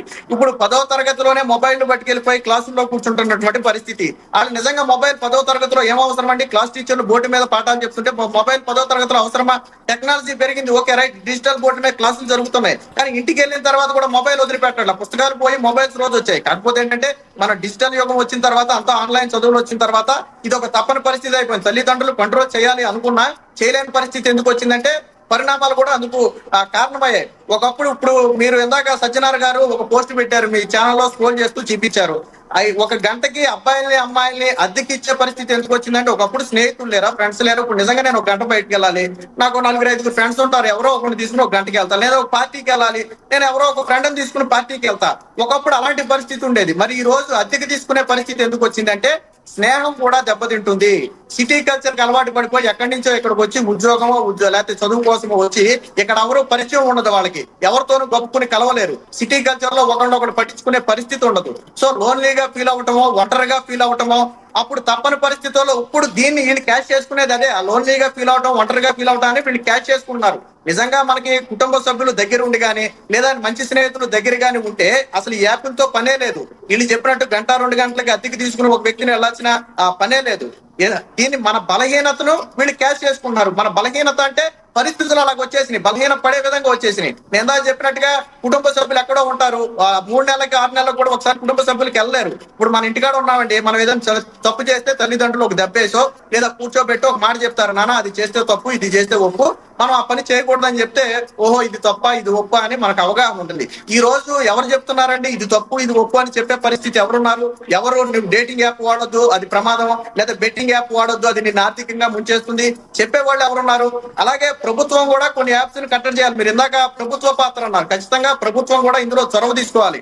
ఇప్పుడు ప్లే స్టోర్ లోకి వచ్చేటప్పటికి అనేక యాప్స్ వస్తున్నాయి. మరి ఇలాంటి యాప్స్ కన్నా ప్రభుత్వం కంట్రోల్ చేయగలిగితే, అసలు యాప్స్ అనేవి మనకి మొబైల్లోకి రాకుండా ఉంటే కొంతవరకు కంట్రోల్ చేయొచ్చు. కాకపోతే ఈ స్కామ్ అనేది కొత్త పొంతలు దొక్కింది. ఇప్పుడు యాప్లతో పని ఉంది, డైరెక్ట్ గా టెలిగ్రామ్ లోను, వాట్సాప్ లోను, సోషల్ మీడియాను పోస్టర్లు పెట్టేసి మీకు ఏమన్నా అమ్మాయిలు కావాలా అబ్బాయిలు కావాలా డైరెక్ట్ గా మాకే డిఎం చేయండి, మాకే డైరెక్ట్ గా ఫోన్ చేయండి అంటే ఇంకా యాప్ల అవసరం కూడా లేదు కదండి. యాప్ కంట్రోల్ చేసినా ఇది కొత్త పొంత దొక్కుతుంది. ఎస్ సుధాకర్ గారు, ఇంకొకటి ఏదైతే మనము ఏదైనా ఒక చిన్న దానిలో సెటిల్ అవ్వాలన్నా ప్రతి దానిలో కూడా ఏదన్నా ఇప్పుడు ఫర్ ఎగ్జాంపుల్ చూడండి, కొంతమంది చైన్ స్నాచింగ్ సంబంధించి మొన్నటి వరకు స్నాచర్స్ ఉండేవాళ్ళు, వాళ్ళ మూలాలు ఎత్తుక్కుంటూ పోతే పొలిటికల్ లీడర్ల వరకు ఆ స్నాచింగ్లో వాళ్ళ చేతులు ఉన్న పరిస్థితిని మనం గమనించాం. అట్లాగే ఈ యాప్ల్లో కూడా పెద్ద తలకాయలు దీనిలో ఉంటే దీన్ని ఆపగలిగే శక్తి ఉందంటారా? రాజకీయ ప్రభావం ఈ యాప్ల మీద ఉందంటారా? అంటే ఇప్పుడు ఏ ఆధారం లేకుండా ఉంది లేదని మనం చెప్పలేం, కానీ ఒకవేళ నిజంగా రాజకీయ ప్రభావం ఉందనుకోండి, నష్టపోయేది యువత, దేశమే. ఈ రోజు మీరు ఇందాక చెప్పారు, సెలబ్రిటీ పిల్లలు, రాజకీయ నాయకుల పిల్లలు కూడా దీని బాధితులే. దీనికి ఎవరు అతీతులు కాదు. మీరు ఎవరైతే రాజకీయ నాయకులు హస్తం ఉండుండొచ్చు అని మనం అనుమానం వ్యక్తం చేస్తున్నామో, ఆ రాజకీయ నాయకుల పిల్లలు కూడా బాధితులే కదా, ఆ రాజకీయ నాయకుల స్నేహితుల పిల్లలు కూడా బాధితులే కదా. ఇది రాజకీయ నాయకులకు మాత్రమే వర్తిస్తుంది, పేదవాళ్ళకు వర్తించదు, లేదా పేదవాళ్ళకు వర్తిస్తుంది రాజకీయ నాయకులకు వర్తించదు, అలా ఉండదండి. ఇంకా గట్టిగా మాట్లాడుతుంటే డబ్బు ఉన్న వాళ్ళే ఎక్కువగా ఇప్పుడు ఈ రోజు ఒక వ్యక్తిని అద్దెకి తీసుకుని 2-3 వేలు చెల్లించి వెళ్ళగలరంటే ఆ డబ్బు ఉన్న వాళ్ళే వెళ్ళగలరు. రోజు కూలీ చేసుకునే వ్యక్తి వెళ్ళలేడు కదా. నిజంగా ఎక్కువ ప్రభావం వాళ్ళ మీద ఉంటుంది. ఎవరైతే ఎక్కువ డబ్బుతో ఉంటారో, ఎవరైతే బిజినెస్ లో రాజకీయాల్లో ఉంటారో వాళ్ళ మీద, వాళ్ళ పిల్లల మీద ఎక్కువ ప్రభావం చూపే అవకాశం ఉంది. సో ఈ రోజు వాళ్ళు మనకేదో లాభం జరుగుతుంది, లేదా దీని వెనక మన హస్తం ఉంటే మనకేదో ఆర్థికంగా లాభం జరుగుతుందంటే రేపొద్దున వాళ్ళ కుటుంబమే బాధపడాల్సినటువంటి పరిస్థితి. ఇక్కడ ఒక వ్యక్తి నష్టపోతే ఆ వ్యక్తితో పోవట్లేదండి, కుటుంబం నష్టపోతుంది. ఒక వ్యక్తి బెట్టింగ్ యాప్ల్లోనో డేటింగ్ యాప్ల్లోనో తన జీవితాన్ని మీరు కొన్ని కేసులు పరిశీలించండి. బెట్టింగ్ యాప్ల్లో దొరికి పోలీస్ స్టేషన్కి వెళ్ళి వాళ్ళు చెప్పే మాట ఏంటంటే, మా అమ్మా నాన్నలకు తెలియదండి, దయచేసి దీన్ని బయటికి రానివ్వద్దండి. వాళ్ళు నష్టపోయిన బాధితులు ఉండొచ్చు, లేదా బాధ పెట్టిన వాళ్ళు అయి ఉండొచ్చు. వాళ్ళు ఏమంటారంటే, తెలియక చేశాము, తల్లిదండ్రులకు తెలియనివ్వద్దు, లేదా సమాజానికి తెలియనివ్వద్దు, మా పరువు పోతుంది. ఇక్కడ చాలా మంది అదే. ఇప్పుడు పోలీసులు కూడా ఏమనుకుంటారంటే, సరే దీన్ని బయట పెట్టడం ఎందుకులే, ఆడి పరువు తీయడం ఎందుకు, వాళ్ళ కుటుంబ సభ్యులకు తెలియజేయడం ఎందుకని ఒక రకంగా అనుకుంటున్నారు. సో అందుకని నేనేమంటానంటే, చర్చ జరగాలి. ఇదిగో సమాజం ఇలా నడుస్తుంది, మీరు చేస్తున్న పనుల వల్ల ఈ నష్టం జరుగుతుంది, ఇదిగో బాధితులు మీ కళ్ళ ముందు ఉన్నారని చెప్పి మనం చర్చ జరిగిన రోజు, ఓహో దీని వల్ల లాభం కాదు నష్టం ఎక్కువ ఉందని వాళ్ళు రియలైజ్ అయిన రోజు దీని ప్రభావం దక్కుతుంది. అంతేగాని వాళ్ళకు వాళ్ళు రియలైజ్ అవ్వకుండా మనం ఎన్ని కట్టడి చేసినట్టు ప్రభుత్వ నిర్ణయం తీసుకున్నా, మనం నిర్ణయం తీసుకున్నా, తల్లిదండ్రులు వారిని చేసినా స్వయం నియంత్రణ లేకుండా జరగదు. కాకపోతే తల్లిదండ్రుల పాత్ర, ప్రభుత్వ పాత్ర, మీలాంటి నాలాంటి వాళ్ళ పాత్ర ఖచ్చితంగా ఉంది. ఇది ఒక రోజుకి రాత్రికి రాత్రి మారదండి, ఖచ్చితంగా నేను చెప్తున్నా. ఎందుకంటే ఇది రాత్రికి రాత్రి వచ్చిన కల్చర్ కాదు. తరతరాల నుంచి కొంచెం కొంచెంగా మారుకుంటూ వచ్చినటువంటి కల్చర్. ఒక రోజులో దీన్ని రూపుమాపడం అనేది సాధ్యం కాదు, కానీ అందరూ అనుకుంటే సాధ్యం అవుతుంది. సాధ్యం కానిది ఏది ఉండదు. ఎందుకంటే ఈ రోజు మొబైల్ అయినా, బెట్టింగ్ యాప్ అయినా, లేదా ఇదైనా అన్ని మన చేతుల్లో ఉన్నవే. మనం అవును అంటే వస్తాయి, కాదు అంటే రావు. సో దాన్ని డిక్టేట్ చేయగలిగే స్థాయిలో మన ప్రభుత్వాలు ఉన్నాయి. సో ప్రభుత్వాల్లో మార్పు రావాలి, ప్రజల్లో మార్పు రావాలి, తల్లిదండ్రుల్లో మార్పు రావాలి. అలాగే దీని మీద విస్తృత చర్చ నడవాలి. సోషల్ మీడియా కూడా అంతే. మనం మంచికి వాడుతున్నామా, చెడుకు వాడుతున్నామా? నేనేదో ఇన్స్టాగ్రామ్ చూడాలని ఒక ఇన్స్టాగ్రామ్ ఓపెన్ చేస్తాను. మీరు ఇందాక చెప్పినట్టుగా నేను ఒక రీల్ చూసేటప్పుడు ఒక యాడ్ వస్తుంది. మళ్ళీ ఇంకో రీల్ చూసేటప్పుడు ఇంకొక యాడ్ వస్తుంది. నేను 10 సార్లు యాడ్ చూసిన తర్వాత 11వ అయినా అసలు ఏంటిది నొక్కాలనిపిస్తుంది. అది బెట్టింగ్ యాప్ కావచ్చు, డేటింగ్ యాప్ కావచ్చు. అవును. మీకు డేటింగ్ యాప్ కూడా ఇప్పుడు ఏమి మనం యాప్ లోకి ఎంటర్ అయిపోగానే డబ్బులు అనట్లేదండి, చాలా తెలుగు మీరారు. డేటింగ్ యాప్ లో మొదట పరిచయం చేసుకుంటున్నారు. ఒక అమ్మాయికి అబ్బాయి కావచ్చు, అబ్బాయికి అమ్మాయి కావచ్చు. ముందు మాటలు మొదలవుతున్నాయి. వారానికో 10 రోజులకో సగం పర్సనల్ డేటా పంచుకునే స్థాయికి వస్తుంది. నెంబర్లు మార్చుకుంటున్నారు. వీడియో కాల్స్, ఫోన్ కాల్స్ చేసుకునే స్థాయికి వస్తున్నారు. వాళ్ళ డేటా వాళ్ళ చేతికి చిక్కిన తర్వాత బ్లాక్ మెయిల్ మొదలవుతుంది. అసలు కథ అక్కడ మొదలవుతుంది. వీళ్ళు ఏమనుకుంటారంటే నేనేమో రూపాయి పెట్టట్లేదు కదా, నేనేదో కాసేపు మాట్లాడుతున్నాను, సరదాగా నేను షేర్ చేసుకుంటున్నాను అనుకుంటున్నారు. కానీ వీళ్ళ డేటా చేతికి చిక్కిన తర్వాత వాళ్ళు మొదలు పెడతారు. ఒక వీడియో కాలో లేకపోతే ఇంకోటో పర్సనల్ డేటా వెళ్ళిన తర్వాత అప్పుడు వీడు మొబైల్ కి పంపుతాడు వాట్సాప్ కి, నువ్వు ఎంత ఇస్తావా చేస్తావా. ఏం చేస్తారు వీళ్ళు? పరువు గల కుటుంబం సోషల్ మీడియాలో పెడతాడో లేకపోతే ఎక్కడ పెడతాడో ఈడేదో ఫ్రెండ్ అనుకుని నమ్ముకుని బాధలో కష్టాలో లేకపోతే పర్సనల్స్ షేర్ చేసుకుని ఉంటారు. తర్వాత ఏమవుద్ది? తప్పని పరిస్థితి అవసరమైతే దొంగతనం చేసైనా సరే ఆడికి ఎంతో కొంత కట్టాలి, లేకపోతే నాకు పరువు పోద్దనే భయంతో వీడు దేనికైనా తెగిస్తారు. ఎందుకంటే కుటుంబ సభ్యులు ఎవరు లక్షలు వేలు కుటుంబ సభ్యులు ఎవరు చదువుకున్నాడు, ఉద్యోగం చేసుకున్నాడు, అంత డబ్బు ఎక్కడి నుంచి వద్దండి. సో అంటే జరుగుతున్న మోసాలను కూడా మనం సమాజానికి వివరించాలి. సో ఇలా నష్టపోతున్నారు. బెట్టింగ్ యాప్లు కూడా అంతే. బెట్టింగ్ యాప్ లో చూపించేటప్పుడు అడ్వర్టైజ్మెంట్లు అని ఎలాగుంటే మీరు రూపాయి పెట్టండి 100 రూపాయలు పొందండి అంటారు. కానీ అక్కడ రూపాయి రాదు సరిగదంటే 100 రూపాయలు పోతాయి, జీవితాలు నాశనం అయిపోతాయి. బంగారాలు తాకట్టు పెడుతున్నారు. ఇంట్లో తెలియకుండా, మహిళలకు తెలియకుండా, ఇంట్లో పిల్లలు వాళ్ళ తల్లిదండ్రులకు తెలియకుండా బంగారం తాకట్టు పెట్టే స్టేజ్ కి ఈ రోజు వ్యవస్థ వచ్చింది. మీరు నమ్మిన నమ్మకపోయినా ఈ వాస్తవాలు. మీరు పోలీస్ కేసులను తిరగండి. వీళ్ళేమనుకుంటున్నారంటే ఇంట్లో దొంగపడి బంగారం కొట్టేసేయడం అనుకుంటున్నాడు. కానీ వాళ్ళ పిల్లోడు చెడు వ్యసనాల వల్ల తప్పని పరిస్థితుల్లో ఇంటి బంగారాన్ని తీసుకెళ్లి అమ్మటమో తాకట్టు పెట్టడమో చేయాల్సిన పరిస్థితి. పోలీసులు ఇన్వెస్టిగేషన్ వెళ్ళిన తర్వాత ఆ దొంగలు కాదమ్మా మీ సొంత కుటుంబంలోనే మీ పిల్లల్ని చేశారని తెలిస్తే కుటుంబ సభ్యుల బాధ ఎలా ఉంటుందో ఒకసారి ఆలోచించండి. ఎందుకంటే అంతగా పిల్లల్ని డీప్ వెళ్ళిపోతారు. వాళ్ళ మైండ్ అనేది చాలా చిన్నదండి. విస్తృతంగా ఆలోచించేంత వయసు వాళ్ళకు ఉండదు. మనం మాట్లాడుకునే ఈ డేటింగ్ బెట్టింగ్ యాప్లన్నీ 30-35 ఏళ్ల లోపు వాళ్ళే. వాళ్ళకి అంత విస్తృతంగా ఆలోచించుకునే అవకాశం ఉండదు. వాళ్ళకి చెప్పేవాళ్ళు ఉండరు. పరిస్థితులు సమాజం కావచ్చు, పరిస్థితులు కావచ్చు ఆ విధంగా ఉన్నాయి. కాబట్టి విస్తృత చర్చ ద్వారా అలాగే పాఠశాల స్థాయిలో కూడా మనం కొంత కంట్రోల్ చేయాల్సిన అవసరం ఉంది. ఆ పాఠశాలలో దీని ఒక అంశంగా చేర్చి బాబు ఇది బెట్టింగ్ యాప్, ఇది డేటింగ్ యాప్, దీని వల్ల లాభాలు ఉండవు, నష్టాలు ఉంటాయి. గతంలో జరిగిన ఘటనల ఉదాహరణ లేదా ఫ్యామిలీలు విచ్ఛిన్నమైనటువంటి తీరు ఈ రోజు ఎక్కడతో పోతుందండి. ఒక వ్యక్తి మీరు అన్నట్టు కోలివింగ్ అన్నారు ఇందాక, అది ఎంత ప్రమాదకరమైందండి. ఈ రోజు సరే పెళ్లి కాని వాళ్ళ సంగతి కాసేపు పక్కన పెట్టి పెళ్లైన వ్యక్తులు కోలివింగ్ అంటే భార్య అయితే భర్త, భర్త అయితే భార్య, వాళ్ళ కుటుంబం ఏమైపోవాలండి, పిల్లలు ఏమైపోవాలి. ఈ కోలివింగ్ మోజులో పడి చివరికి కుటుంబ సభ్యుల్ని భర్తని భార్య, భార్యను భర్త హత్య చేసే స్థాయి వరకు వ్యవస్థ వెళ్ళింది. ఎందుకని కోలివింగ్ న్యూస్ లో ఆ మోజులో పడిపోయారు. వాళ్ళకి అది నచ్చట్లేదు, ఇది బాగుంటుంది. అంటే సనాతన కుటుంబ వ్యవస్థ ఉన్నటువంటి భారతదేశంలో ఇలాంటి వాటికి చోటు చేసుకోవడం అనేది ఖచ్చితంగా బాధాకరమైనటువంటి విషయం. కానీ ఒక్కై వంగని మోనై వంగన అని చెప్పి మనం ఆదిలోనే దీన్ని తుంచే ప్రయత్నం చేయకపోతే ఇది నా దాకా రాజులే, మా పిల్లోడి దాకా రాజులే, మా పిల్లల్ని నేను చాలా కంట్రోల్లో పెడతానని మనం భావిస్తే ఖచ్చితంగా అది తీవ్ర రూపం దాల్చుతుంది. మొత్తం సనాతన ధర్మాన్ని, సనాతన వ్యవస్థను కూడా మార్చే అవకాశం ఉంది. కాబట్టి ఇలాంటి వాటి మీద అందరూ ఖచ్చితంగా చేయి కలపాలి. ప్రభుత్వంతో పాటు విశ్లేషకులు కావచ్చు, రాజకీయ నాయకులు కావచ్చు, పార్టీలు కావచ్చు, సోషల్ మీడియా కావచ్చు, మీడియా కావచ్చు. సో దీని మీద చర్చ జరిగినప్పుడే వాస్తవాలు అర్థం చేసుకున్నప్పుడు మాత్రమే దీన్ని కంట్రోల్ చేయడం సాధ్యమవుతుంది. కానీ రాత్రికి రాత్రి అయితే జరిగేది కాదు. రైట్. సుధాకర్ గారు కంక్లూడ్ చేద్దరు. కానీ అయ్యప్ప గారు చివరిగా చెప్పండి, ఏం చెప్తారు మీరు? కంక్లూడ్ చేయండి ప్లీజ్.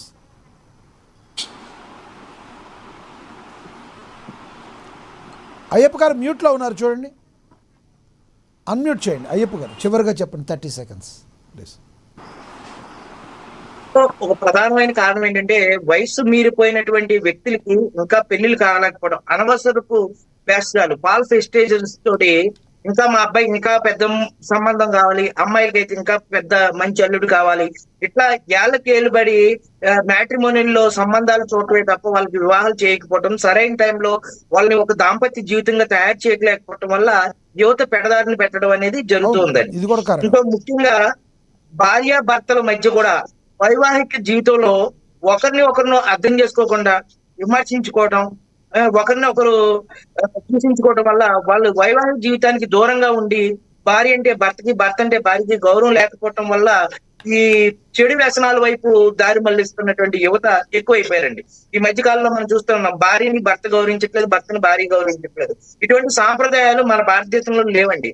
అయినప్పటికీ కూడా పాశ్చాత్య పోకడంలో మన సంస్కృతి సాంప్రదాయాలన్నీ కూడా మట్టి కలిసిపోయి ఇలాగా ఆధునికమైనటువంటి జీవితాలు వస్తున్నాయి. కాంట్రాక్ట్ పెళ్లిళ్ళు కూడా జరుగుతున్నాయి. ఇప్పుడు సీరియల్ కానీ సినిమాలు కానీ కూడా ఈ వ్యవస్థల మీద పెద్ద ప్రభావితం చూపుతుంది. సినిమాల్లో కూడా కొన్ని సీన్లు, అలాగే సీరియల్లో కూడా కాంట్రాక్ట్ భార్యలని, కాంట్రాక్ట్ భర్తలని చెప్పి కాంట్రాక్ట్ చేసుకోవడం, లేదంటే సినిమా సీరియల్లో కూడా ఈ డేటింగ్ యాప్లను కూడా ప్రమోట్ చేయడం అనేది జరుగుతుంది. అంటే వాళ్ళు డేటింగ్ చేస్తే తప్పేంటి అని ఒక సంభాషణ, ఒక సన్నివేశాలని అందులో క్రోడీకరించడం వల్ల కూడా ఆ ప్రభావితం కూడా సాధారణ జీవితాల్లో కూడా తీసుకోవడం వల్ల ఈ నష్టాలు జరుగుతూ ఉన్నాయండి. అలాగే మన పెద్దలు, మన డిబేట్ లో చెప్పినటువంటి పెద్దలు అనేక అంశాలు చెప్పారు.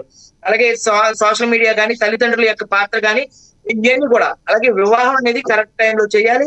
అలాగే పిల్లలకి ఏది ఎలా వెళ్తున్నారు, తన స్నేహితులు ఎవరు, పిల్లలకు ఉండేటువంటి స్నేహితులు ఎవరు అనేది కూడా చేయాలి.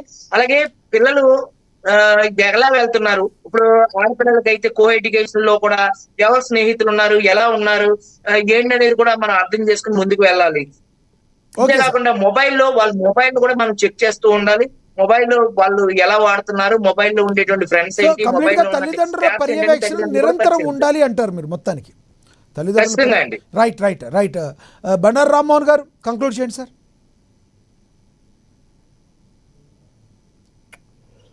రామ్మోహన్ గారు మ్యూట్ లో ఉన్నారు చూడండి. వినబడుతుంది, ప్లీజ్ కంటిన్యూ, కంక్లూడ్ చేయండి. తనయుడు చెడుగైన తల్లి తప్పు, తనయుడు చెడుగైన తండ్రి తప్పు, ఇష్టుడు చెడుగైన గురువు తప్పు, అట్లాగే మన ప్రజలు చెడిపోతే రాజు తప్పు అంటారు. కనుక ప్రభుత్వం చేయాల్సిన పని ఉంది, తల్లిదండ్రులు చేయాల్సిన పని ఉంది, గురువు చేయాల్సిన పని. మన న్యూక్లియర్ ఫ్యామిలీ వచ్చిన తర్వాత చాలా వరకు తల్లిదండ్రులు వాళ్ళ ఉద్యోగాల జీవితాలు వాడబోతున్నారు, పిల్లల్ని ఇంట్లో పెట్టిపోతున్నారు. ఇంకా వెంకట ఒక పద్ధతి పాటించాలి. ఇంత పక్కన తండ్రి కూడా పడుకోవద్దు ఒంటరిగా అని ఉంటుంది. అట్లా అటువంటి పాటించారు. ఎందుకంటే శారీరకంగా రకరకాలు జరుగుతాయి. ఆ వాయు వరుస ఉండకుండా జరుగుతాయి. చాలా మంది ఒంటరిగా విడిచిపెట్టుకోవాలి. అన్నా చెల్లెలను కానీ, తల్లిదండ్రులు కానీ, తండ్రిని బిడ్డను కానీ విడిచిపెట్టుకుంటారు. చూస్తున్నాం కదా, హత్యలు దివాకర్ గారు అద్భుతంగా వివరించారు. ఏమంటుందంటే ఇవన్నీ చూస్తే మనకు అర్థమైంది ఏంటంటే ఇప్పుడు దీన్ని ఎట్లా కంట్రోల్ చేయాలి, పరిష్కారం ఏంటంటే ఒకటి న్యూక్లియర్ ఫ్యామిలీస్ మనకి కొత్తగా తీసుకొచ్చిపోతే కుటుంబ జీవితం చేయాలి. కానీ మనం ఏం చేస్తే మన పిల్లలు ఏ పరిస్థితులు స్నేహం చేస్తున్నారు, కనీసం వాళ్ళ స్నేహితులు నింబడి ఉన్నాయా, అప్పుడప్పుడు పార్టీలకు దానికి దీనికి మన ఇంటికి పిలవడం, ఆ స్నేహితులు పిలవడం, దాంతో ఇద్దరు అత్త, మామ, బాబాయ్, పిన్ని, ఇట్లా మానవ సంబంధాలు అన్ని మన చుట్టూ ఉండే. ఇప్పుడు అవన్నీ పోయినాయి. ఎవరికి ఎవరంటే ఫంక్షన్కి వస్తే ఆ ఫంక్షన్ ఆడికి వస్తున్నా వెళ్ళిపోతున్నారు. ఇంటికి వచ్చి వారం రోజులు 10 రోజులు ఉండే సంస్కృతి లేదు కదా. దానివల్ల వస్తున్న సమస్య అంటే ఒంటరిగా తనం ఎప్పుడు ఫీల్ అవుతున్నారు. కుటుంబ సభ్యుల మధ్య మన మధ్యనే చాలా వరకు ప్రొఫెసర్ ఉండడం వల్ల చాలా వరకు ఇవి దూరంగా, అంటే కొత్త సంబంధాలు వెతుకే ప్రయత్నం చేస్తున్నారు. అంటే కొత్తగా మానవ సంబంధాలు వెతుకులు పనిచేస్తున్నారు. దీన్ని ఒక్క రోజు ఆపలేం. ఇది చేయాల్సింది ఏంటంటే ఒకటి సమాజం బాధ్యత, కొన్ని తల్లిదండ్రుల బాధ్యత. స్కూల్లో కూడా టీచరు ఉదయం సాయంత్రం దాకా పాఠాలు అవే ఉంటాయి తప్ప ఇంకోటి ఏం లేదు. టీచర్ మీద కూడా కొన్ని ఇంటి దగ్గర ఉంటున్నారంటే 5:30, 6 గంటలకు వచ్చిన తర్వాత హోంవర్క్, మళ్ళీ రాత్రి పడుకోవడం, పొద్దున 7:30 కల్లా పిల్లలు ప్యాకప్ చేసుకొని వీళ్ళు ఆఫీసులకు వాళ్ళు పిల్లలు వెళ్తున్నారు కదా. ఇది గ్రామీణ ప్రాంతం వరకు పాకింది. ముఖ్యంగా మేము మెంటల్ వెల్నెస్ అనే పాఠాలు చెప్తున్నాము. మా సైన్స్ క్లబ్ ప్యారడైజ్ దగ్గర ఉంది. లయన్స్ క్లబ్ లో ఎవ్రీ వీక్ సాటర్డే సండే నేను మెంటల్ వెల్నెస్ మీద, లేకపోతే హత్యలు, ఆత్మహత్యలు, దొంగతన, దోపిడీలు అన్ని పెరిగిపోతున్నాయి పిల్లలలో. ఇది జరగదు అంటే చూసాం కదా, పిల్లలు క్రికెట్ బ్యాట్ కోసం పిల్లలు చూసాం మనం ఇక్కడ మన హైదరాబాద్ చాలా నేరాలు జరగకుండా ఉండాలంటే ఖచ్చితంగా కుటుంబ క్రమశిక్షణ, దాంతో పాటు ఈ వీటిలో ఏం చేయలేము. మనం ఏం చూస్తున్నాం అది చూపెట్టదు. మనం అద్దంలో ముఖం చూసుకున్నట్టు మనకి ఏదైతే ఓపెన్ చేస్తామో అటువంటివే యాప్స్ వస్తాయి, అటువంటివే అన్ని వస్తుంటాయి. కనుక దయచేసి మన పిల్లల పెంపకంలో చాలా మార్గదర్శకాలు ఉన్నాయి, చేసుకోవాల్సి అవుతుంది. కౌన్సిలింగ్ ద్వారా ప్రభుత్వం కూడా మెంటల్ వెల్నెస్ మీద, ఈ నేరాలు జరగకుండా దాని మీద యువతను, అట్లాగే తల్లిదండ్రులను, టీచర్లను కూడా అలర్ట్ చేయాల్సిన అవసరం ఉంది, వాళ్ళకి సెన్సిటైజ్ చేయాల్సిన అవసరం ఉంది. రైట్. సుధాకర్ గారు మీరు కంక్లూడ్ చేయండి. ఇప్పుడు ఎవరైతే ఈ డేటింగ్ యాప్ లేదా ఈ బెట్టింగ్ యాప్లకు బారిన పడుతున్నారో వాళ్ళందరికీ ఒక విజ్ఞప్తి ఏంటంటే ఫస్ట్ వాళ్ళ విధానాన్ని మార్చుకోవాలి. అంటే ఒకప్పుడు మనం టీవీ చూడటం, పేపర్ చూడటం, ఫ్యామిలీతో గడపడం, ఫ్రెండ్స్ తో గడపడం, సరదాగా బయటకు వెళ్ళి ఆడుకోవడం మొత్తం అయిపోయేది.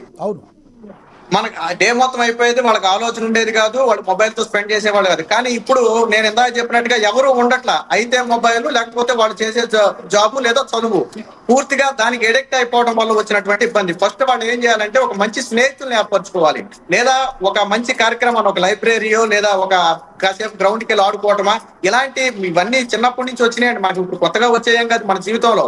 సో అలాంటి వాటికి అలవాటు పడినప్పుడు నీ ఖాళీ టైంలో మొబైల్ కానీ నువ్వు అవాయిడ్ చేయగలిగితే, నీ జాబ్ పర్పస్ ఓకే, వాళ్ళ ఎడ్యుకేషన్ పర్పస్ ఓకే, మనం కాదంటలేదు, కానీ మిగతా సమయాల్లో మొబైల్ ని కానీ అవాయిడ్ చేయగలిగి ఫ్రెండ్స్, ఫ్యామిలీ లేదా ఆట పాటలతో కనుక మనం టైం స్పెండ్ చేయగలిగితే ఇలాంటి ఆలోచనల నుంచి ఫస్ట్ దూరంగా వెళ్తారు. ఎప్పుడైతే మనం ఈ ఆలోచనలకు దూరంగా ఉంటామో, ఒకరు కాదు 100 మంది మనల్ని టార్గెట్ చేసినా, 100 యాప్లు వచ్చినా మనల్ని ఏమీ చేయలేవు. కాబట్టి అటు ప్రభుత్వం కంట్రోల్ చేయాల్సిన బాధ్యతతో పాటు మనకు స్వీయ నియంత్రణ ఉండాలి. నేను ఎందుకు మొబైల్ బారిన పడ్డాను, నేను ఎందుకు ఫ్రెండ్స్ తోనూ ఫ్యామిలీతోనూ ఎంజాయ్ చేయలేకపోతున్నాను, ఇలాంటి ఆలోచన మనలో వచ్చినప్పుడు ఖచ్చితంగా మార్పు అనేది మొదలవుతుంది. సో ఆ మార్పు వచ్చిన రోజు ఖచ్చితంగా ఇలాంటి వాటికి మనం పూర్తిగా కంట్రోల్ చేయగలిగిన నమ్మకం కూడా తల్లిదండ్రుల్లోనూ అలాగే సమాజంలో కూడా కలుగుతుంది. ధన్యవాదాలండి మీ యొక్క అభిప్రాయాన్ని తెలియజేసినందుకు సుధాకర్ గారు, ధన్యవాదాలండి.